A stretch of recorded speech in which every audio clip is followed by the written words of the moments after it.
If this had a big hole in it, could I still actually make money, or would it be better in the bin? Watch this video and I'm going to explain how you can actually maximize making money from damaged clothing. What's good, everybody? Spencer Line here. As per, in 2012 I started my very own vintage and secondhand clothing company called Gully Garms, and last year I sadly had to close it due to Brexit, COVID, life, employability and a whole lot of interchangeable things. I'm now here again with my website open but under a very small capacity and coming to YouTube, more importantly, giving value, dropping game and helping you understand a little bit more about the reselling community, the industry and the culture of it. And today's video is a great one because this is something that's on the top of tongues at the moment. In my eyes it is, and especially in the world of tilt. So if you see me on there, you know why. And this is going to be about how to sell damaged clothes. Now when we think about damaged clothes, I want to break this down very simply. There are three grades that typical people working in vintage and secondhand refer to. You have grade A, you have grade B and you have grade C. Grade A clothing refers to items that are minimal wear and tear. They are secondhand and signs of wear and tear are typically to be expected, but they are minimal, not noticeable. A grade B secondhand item would refer to minimal or noticeable signs of wear and tear, maybe a little bit of pilling, a couple of little bits of pulls, maybe the odd little bit of the cuffs being a little bit frayed. It would still be under a grade B. Grade C clothing refers to items that have very noticeable marks, and that could be holes bigger than a 50p or as big as, maybe bleach stains, rips at slight tears, and just different levels of quality. However, the reason why it's important to understand all the grades is it's because it's important to understand how to make money selling damaged clothes. Now I'm going to break this down into a few different perspectives, and hopefully after this I've given you some food for thought. The first thing I'm going to start with, brand related damage relativity. Now Spencer, what on earth does that jargon mean? And it basically means damaged clothing as a price that it is worth is relative to the brand that is damaged. For example, this is a Timberland sweatshirt, stone grey, very subtle. If this had a big hole in the back, it would dramatically affect the price. However, what you have to understand about set brands is if their grade A price is higher, their grade C price won't be lower than other brands. For example, a grade B Nike t-shirt would be worth more than a grade A Slazenger because of the way that the hierarchy of these brands sits with the general public, the overall status quo of the brand and what people actually think of them and how they consume them. Brand related damage relativity really looks at how you can buy brands that are already in demand at lower grades. That's one of the ways you pioneer and pivot yourselves in a better fashion. So look right now at 5 to 10 brands that you actually know that you can get hold of, and maybe you can get them at a cheaper price, more damaged. A Nike sweatshirt with a hole on it is going to sell more than a Slazenger hoodie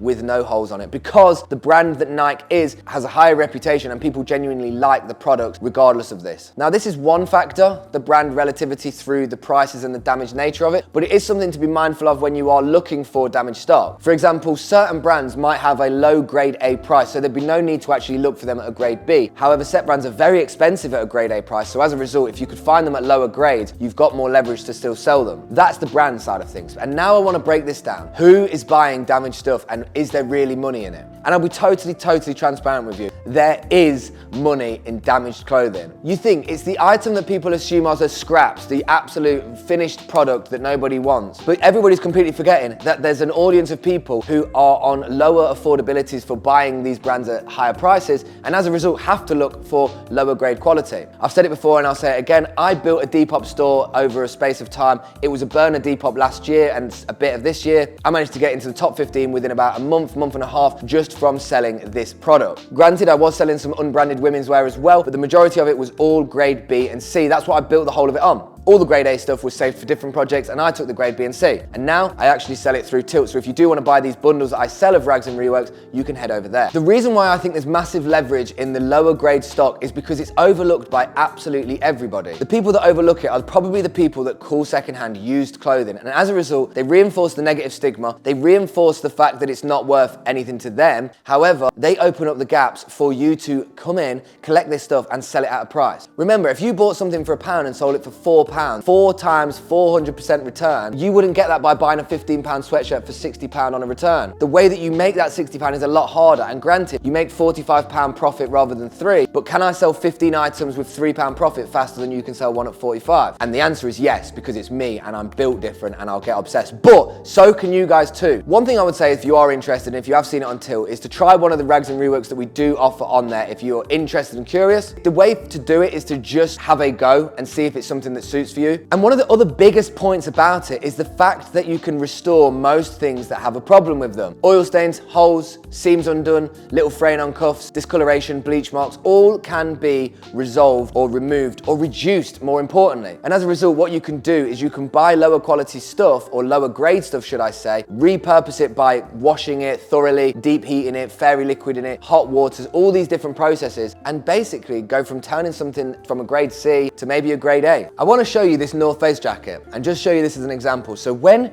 we bought this was battered. I wish I had a photo to show you, and next time we do something like this, I will actually show you. This was dark and black, and it looked like it was coal, it was all sorts of rubbish, but we brought it in, we restored it, and we took this item from a grade C, absolutely ready to go, to being a grade A product, and we've turned a jacket that would probably have sold at grade C at like £25 to a jacket that I will now retail at £120 on the website. And the reason why I focus on an importance with that is that because a lot of people overlook these products, you can have leverage to buy them at a cheaper price and then invest some time into yourself to repurpose it and to actually just uplift the quality. Guys, money doesn't land on people's laps, and you actually have to hustle if you want to make some money, but this is a gap where people really aren't investigating a lot of, and I would advise you to do the same. You have to sometimes think of the narrative that you want to speak with people. One of my things is that I guarantee most of you that have got clothes in your wardrobe still wear items that have holes and specks and stuff. Go and investigate one of your favorite hoodies, and I guarantee there's some sort of issue with it that would let it fall under grade B and C. Could you still restore that? Probably. Do you still wear that? Probably. Is my point that if you were wearing something grade B, then why shouldn't you buy something to sell grade B and C? That is my point. So that's really where I'm at with this one, guys. I think that if you want to learn more about the damaged stock, come and check me out on Tilt and I'll explain a bit more. Feel free to drop some comments and say, can you make a video showing this? Can you show more about this? And I'll be more than happy to break things down and give you as much of an insight and scope into what this is all about so that you have the best idea of understanding if that's something for you. Guys, as always, I appreciate you for watching the video. Please let me know if there's anything you want me to cover other than this. I do have a Patreon, which is 3 videos at £4.50 a month, strategies, social media campaigns, all that good stuff for people that are trying to get their brand that way